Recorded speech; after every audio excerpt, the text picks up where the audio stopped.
There is a number a doctor can read straight off a hallway floor, and from that number alone, without opening a single chart, that doctor can guess whether you will be alive in 10 years better than the whole stack of your medical records can. Picture a woman walking down a corridor at a good clip. Her odds of being alive a decade later sit up around 91%. Now watch another woman, same birthday, same clipboard of diagnoses hanging off the end of the bed, but her steps come a little slower, a little shorter. Her odds drop to 35%. For the men it runs even wider, 19% against 87%. Same age, same list of ailments. The only thing anybody actually measured was how quickly a person crossed a mark on the floor. And here is the rude part. Nobody who found this really knew why it worked. They pooled together 9 big studies, more than 34,000 older people, and they counted more than 17,000 deaths, and out fell this stubborn little fact. How fast you walk predicts when you die about as well as counting up your diseases does. That is a strange thing for a footstep to know about you. So I want to figure out what is hiding inside that number. Because it can't really be magic. Walking is just legs, and floors, and a body falling forward and catching itself over and over. Somewhere in that ordinary business there is a clock ticking, and the clock is telling the doctor something. I will tell you right now where I think it is hiding. There is a little pendulum swinging in your hip every single time you take a step. And something about that pendulum, or about the way you catch it, changes as the years pile up. Let's go be detectives about it. Let's follow the clues and see if we can catch what changes, and why the catching of it should have anything at all to do with how long you live. First, we ought to look plainly at what happens to walking as people get older, before we start telling ourselves any clever stories. Somebody went and measured a couple of thousand adults, ages 50 all the way up to 85 and beyond, and just clocked how fast they walked. In their 50s, the average came out around 1.12 meters per second. That is a bit better than a slow stroll. Call it a purposeful walk to the boss. In their 60s, it slipped to about 1.02 meters per second. In their 70s, down to roughly 0.98. And past 80, it fell to about 0.84 meters per second. So there it is. Steady, decade by decade, the walk gets slower. Nothing dramatic in any one year. You would never feel it happening. But lined up like that, the trend is undeniable, a slow leak in the speed. And here is a thing worth holding on to. For most healthy people, that speed stays pretty flat, somewhere in the range of 1.1 to 1.5 meters per second, right up until about age 70. 70 is where the floor starts to tilt. Before that, if you're well, you mostly keep your pace. After that, the decline shows up and keeps going. So whatever we are hunting, it is something that mostly bides its time and then starts to bite in the 8th decade of a life. That is our first real clue. Slower. Reliably slower. The question a detective always asks is the annoying one. Slower how? Because there is more than one way to slow a walk down, and which way it happens is going to tell us everything. Think about what walking even is, mechanically. You take steps, and each step covers some distance, and you take a certain number of them each minute. That's it. Your speed is nothing but those two things multiplied together. How long each step is, times how many steps you take per minute. So if a person slows down, it has to be one of two things. Either the steps got shorter, or the steps got rarer. Either you're covering less ground with each stride, or you're striding less often. Speed is just those two knobs, step length and step rate, turned up or down. Now which knob does age turn? That feels like a small question. It is not a small question, it is the whole case. Because the two knobs are run by completely different machinery inside you, and finding out which one moves is like finding out which door the burglar came through. Now, if you'd asked me before I knew the answer, I'd have guessed the obvious thing. I'd have said, well, an old fellow just does everything a little slower, doesn't he? His whole tempo winds down. The steps come lazier, less often, like a clock running out of spring. The pendulum in the old grandfather clock swinging slow and tired. That is the natural picture, and it is wrong. It is so wrong, it is almost the opposite of the truth, and the fact that it's wrong is the first door slamming in our faces. So let's actually go count. Let's stand in the corridor with two people, a young man and an old man, and let's just count their steps per minute. Not how far they go. Just tick off the footfalls. 1, 2, 3, against the watch. And what you find, when you count honestly, is that the old man's step rate has hardly budged. The tempo, what they call the cadence, the number of steps per minute, does not decline with normal aging. It just doesn't. The old fellow's feet come down at very nearly the same beat they always did. If anything, in the typical aging pattern, the cadence creeps a touch upward, not down. Isn't that a peculiar thing?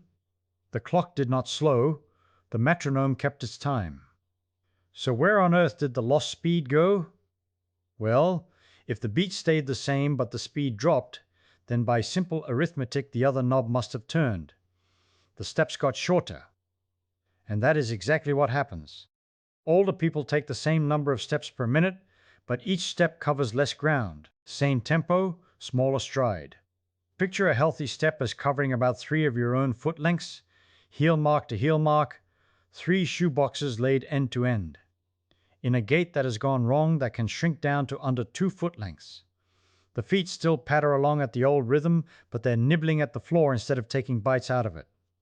And you can put numbers to it. Compared to people in their 20s and 30s, folks in their 70s choose to walk about 9% slower, and folks in their 80s about 13% slower. And when you take that slowdown apart, almost all of it is stride getting shorter, down about 6% and about 10%, and almost none of it is the step rate dropping. The metronome holds. The stride caves. Now that is the first genuine surprise of this whole investigation, so let it land. The thing you'd swear was slowing down, the beat, the rhythm, the tick of the footsteps, that thing is practically frozen for life. It's the other thing, the reach of each step, that quietly collapses. And I find that marvelous, because it means the aging of a walk is not a general winding down at all. It's specific. Something is holding the tempo rock steady while letting the length bleed away. That's not a tired clock. A tired clock loses both. That's a clock whose gears are fine, but whose hands have been clipped short. And any detective worth his salt, when he sees the tempo protected and the stride sacrificed, starts to suspect that the tempo is protected on purpose, that it's being held fixed by something the body cannot easily change, while the stride is the part the body is deliberately giving away to buy something else. Buy what? Hold that thought. We'll come back and collect on it. But first I owe you an explanation of that frozen tempo, because it is the strangest clue on the table and it deserves a real answer. Why should the beat of your steps be so stubborn?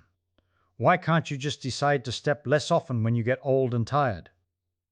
The answer is that you are not really in charge of that beat. It's set by a piece of physics you carry around in your trousers, and to see it we have to talk about the oldest, simplest, most honest machine in all of physics, the pendulum. Because that leg of yours, swinging forward from the hip, is a pendulum. And a pendulum keeps a time that is almost embarrassingly hard to argue with. Once you see that your leg is a pendulum, the frozen cadence stops being a mystery and turns into something you could have predicted with a piece of string and a weight. And the thing that finally does change with age, the thing we're chasing down this hallway, turns out not to be the pendulum at all. It's something standing behind the pendulum, holding it, catching it, that gets old. Let me show you the pendulum first, then I'll show you the hand that catches it. Take a length of string, tie a weight to the end of it, a key, a nut, a little brass bob, anything with heft.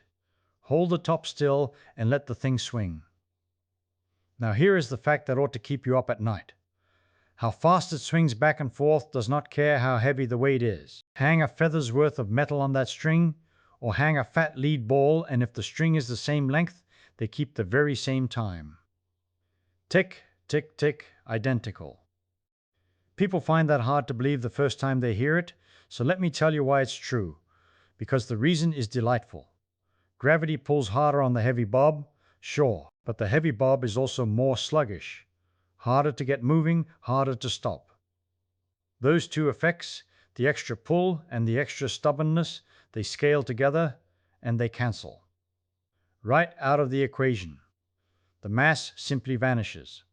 What's left decides the timing, and it is almost insultingly short. The period, the time for one full swing over and back, goes as 2 pi times the square root of the length divided by the pull of gravity. Length and gravity. That's the whole recipe. Not the weight, not how hard you shove it, length and gravity. And there's a second little miracle folded inside the first. If you swing it gently, a small arc, and then swing it a bit wider, the wide swing has farther to travel, but it also travels faster, and once again those two effects trade off almost perfectly, so the time stays the same. Small swing, bigger swing, same beat. The story goes that a young Galileo Galilei sat in the cathedral at Pisa some 400 years ago, watching a lamp swing on its chain, and he timed it against the pulse in his own wrist, and he noticed that whether the lamp swung wide or narrow, his pulse counted out the same number each time. Now the historians will tell you, and they're right to, that the lump story may be a pretty legend stitched on afterward.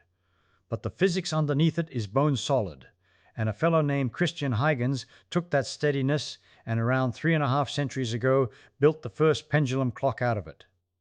He turned a swinging weight into a machine that keeps time. Why does a pendulum clock keep such good time? Because you can hardly talk it out of its rhythm. Its beat is nailed down by its length. Now look down at your own leg. From the hip, hanging, with the foot as the weight at the bottom. When you lift that foot and let it swing forward to take a step, you are not really carrying it forward with muscle the whole way. You give it a little nudge at the hip, and then, for a good part of the journey, you let it fall and swing, like the bob on Huygens's clock. Your leg is a pendulum.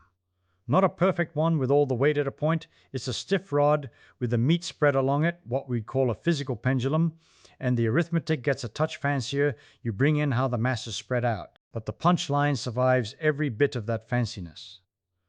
The swing time of your leg is set by the leg, its length, and how its weight is strung out from hip to toe. That's it.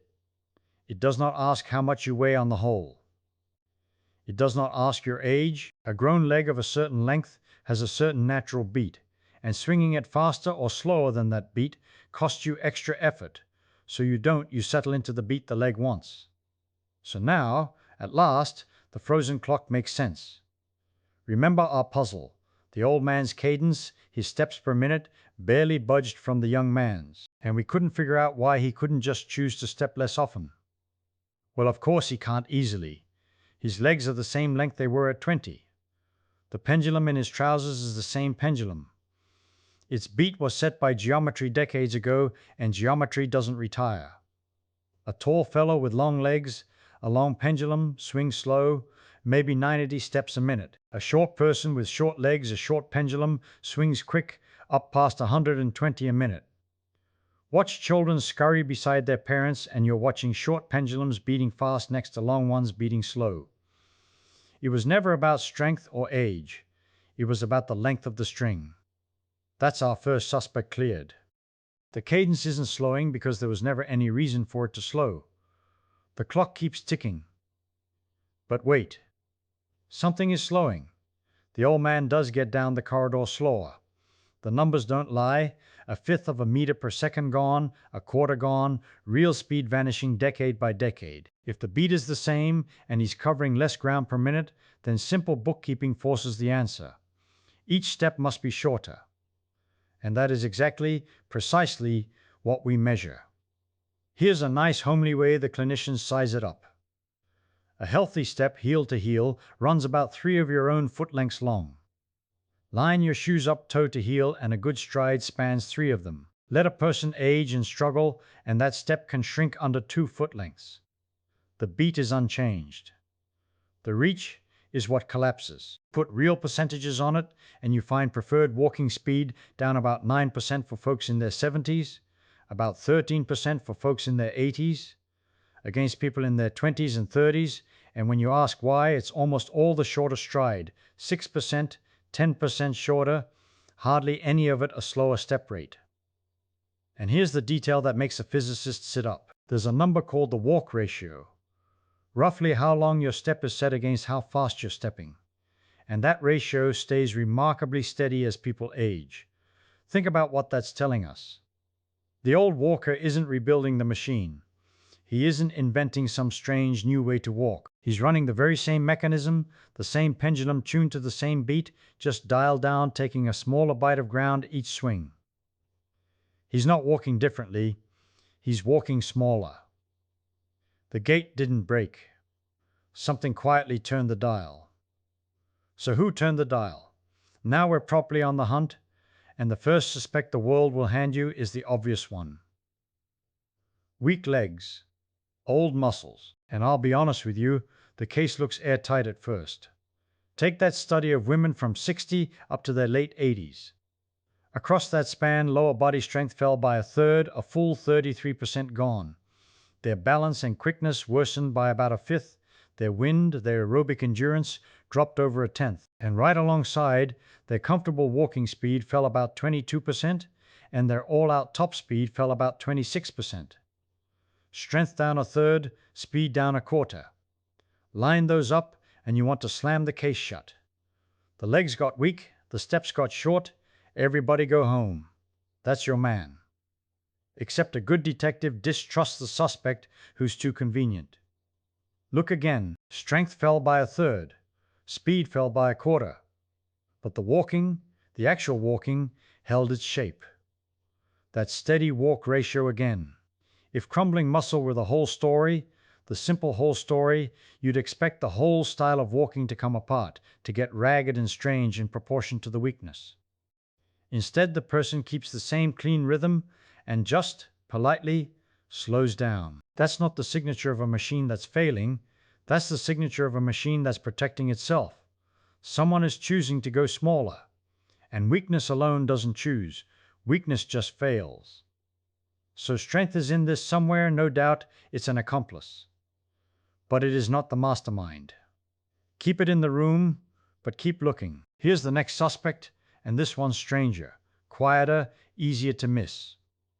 Stand a person on a slab of soft foam and have them close their eyes. That's the whole test. No treadmill, no exertion, just stand on foam with your eyes shut and try not to sway. It sounds like nothing. It is brutal. On the foam, your feet can't feel a firm floor to report back about, and with your eyes shut, you've thrown away the other great balance sensor. All that's left to hold you steady is the little set of organs deep in your inner ear. The balance sense, the gyroscopes in your skull. Take a big crowd of ordinary adults over 50 and put them on that foam with their eyes closed, and nearly half of them, close to 48 in every 100, cannot pass. They wobble, they step off, they fail. And here is the thread that ties it to our corridor. The people who failed that quiet little standing test also walked slower. Not by a trifle either, on the order of 6 to 10 hundredths of a meter per second slower, and when you work out what that much slowing usually costs a person in plain years, it comes out to something like 12 years of extra aging. 12 years. Bought and paid for not by weak legs, not by tired lungs, but by a balance sense that's gone a little deaf. Close your eyes on the foam and fail, and you walk like a person more than a decade older than the one on your birth certificate. So now I've got two suspects standing in the room, and each one swears he did it. The weak muscle, the failing balance. And the temptation, the same lazy temptation as before, is to point at whichever one is in front of you and call it solved. But I promised you a real chase, so let me hold up the piece of evidence that stops both confessions cold. That balance failure, as dramatic as it sounds, when the statisticians ran it all the way down and asked how much of the whole age-related slowdown it actually accounts for, the answer came back around 12%. 12. Roughly an eighth of the story. Not nothing. Not the whole thing. Not even close to the whole thing. So the muscle is an accomplice and the balance is an accomplice, and between the two of them they still can't cover the whole crime. Something bigger is standing behind both of them, in the shadow behind the pendulum, and we haven't named it yet. So let me take you down a shallow ramp in a laboratory, because somebody built the thing that cracks this case open, and he built it out of almost nothing. Around 1990, a fellow named Tad McGeer made a pair of legs. No motor, no battery, no little brain telling the knees what to do.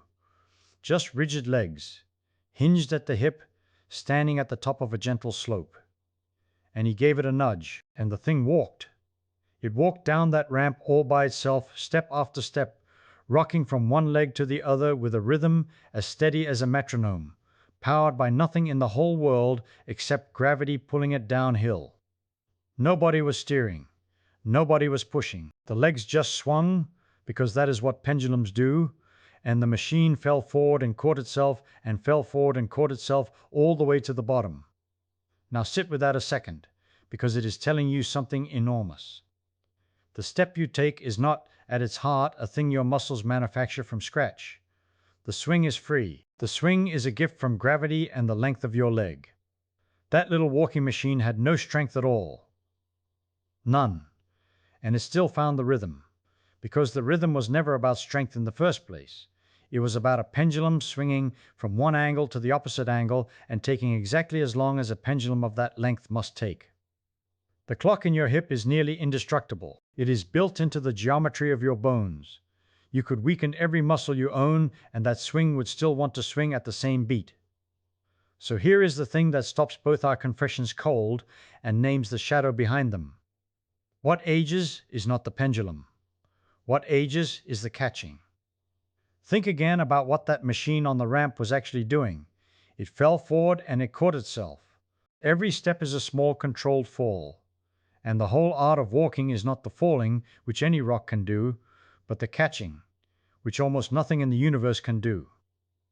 To catch that fall, you have to plant the next foot in exactly the right spot, at exactly the right instant, with exactly enough push from the calf to vault your weight up and over the new leg. You have to know without looking where the ground is and where your body is tipping. You have to trust that the leg you are swinging out into empty space will land under you before you hit the floor. That is the system that wears, not the swing. The swing is cheap, the swing is gravity's, the swing you get for free until the day you die. What gets expensive is the confidence to fall, the push-off from a calf that has quietly lost a third of its strength, the balance signal, the one that failed on the foam, that used to tell you precisely how you were tipping, the nerve endings in the sole of the foot that used to report back in an instant. When those fade, the falling still works perfectly, gravity never files for retirement, but the catching gets frightening. And so the body does the only sensible thing a nervous faller can do. It does not fall as far. It takes a shorter step, so there is less airborne body to rescue. It keeps the second foot on the ground a heartbeat longer, both feet planted, before it dares to trust one leg again. It slows down, not because the clock slowed, but because a shorter, safer fall is the only fall it is still willing to risk. That is the whole crime, laid out on the table at last. The muscle and the balance were never the culprit standing alone. They were the two hands of a single thief, and the thing being stolen was your nerve to fall forward. The pendulum keeps its beat. What quietly erodes, year by year, is the trust that lets you turn that beat loose into open air. And now, only now, does the number from the very beginning stop being a spooky coincidence and start making perfect sense. Remember the stopwatch on the corridor floor. Remember that how fast an old man walks predicts how long he will live about as sharply as counting up all his diseases and all his trips to the hospital. When that first landed on you, it sounded like witchcraft. How could a walking pace know a thing about the years ahead? But look at what walking speed actually measures now. It is not measuring your legs. It is measuring the whole magnificent machine that catches the fall. The strength of the push, the sharpness of the balance, the speed of the nerves, the courage of a brain that still believes it can put a foot down safely. Walking is a live readout of every system that keeps you upright against gravity. All of them at once, summed into one honest number. Of course it predicts. It is the most complete physical exam ever invented, and you take it for free every time you cross a room. The people who pooled all those studies together, tens of thousands of older adults, found the gap yawns wide once you pass 75. Take a man in his late 70s. Depending only on how fast he walks, his odds of being alive 10 years on could sit down near 19 in 100 or climb all the way up toward 87 in 100. For women, the spread runs from about 35 in 100 to over 90. Same age, same birthday on the paper. A 4 or 5-fold difference in the odds, written in nothing but stride length and step rate on a hospital floor. The typical years still ahead run something like 12 or 13 for a man of 65, 16 or 17 for a woman, narrowing down toward 4 or 6 once you reach 85. And the single loudest clue to which end of that range you land on is the tempo of your own controlled fall. So the pendulum in your hip is not really a clock counting down. It is closer to a witness. It has been swinging at its honest beat since you were a child, and it will keep offering you that beat for as long as your bones hold their shape. The story of aging was never written in the swing. It was written in the catch. Let me leave you with one last humbling little fact, because I do not want you walking out of here thinking the physics has you completely figured out. There is a beautiful idea that says your leg is a resonant thing, a pendulum with a spring in it, and that you naturally settle into the exact rhythm where that spring rings most efficiently, the way a child on a swing finds the one pumping tempo that feels effortless. It is a lovely idea, and when people went and measured whether your favorite walking rhythm really sits at that perfect resonant frequency, the model got it right only about 8% of the way. 8%. Nature refused to be that tidy, and yet when they nudged people to walk at that resonant beat, their walking got about 14% cheaper, 14% less fuel burn for the same trip down the hall. So the physics is real. The resonance is genuinely there, waiting under your feet, offering you a discount. You are simply not obligated to take it. You wander a little off your own perfect note, every one of us does, out of habit and mood and 1,000 things no equation has bottled yet. And that to me is the loveliest part of the whole business. You are a pendulum that gravity swings for free, and a fall you have spent your entire life learning to catch, and a rhythm the mathematics can point at but never quite own. So the next time you walk across a quiet room, listen for it. The swing, the catch, the swing again. That soft, steady beat is the sound of you falling and choosing over and over to land on your feet.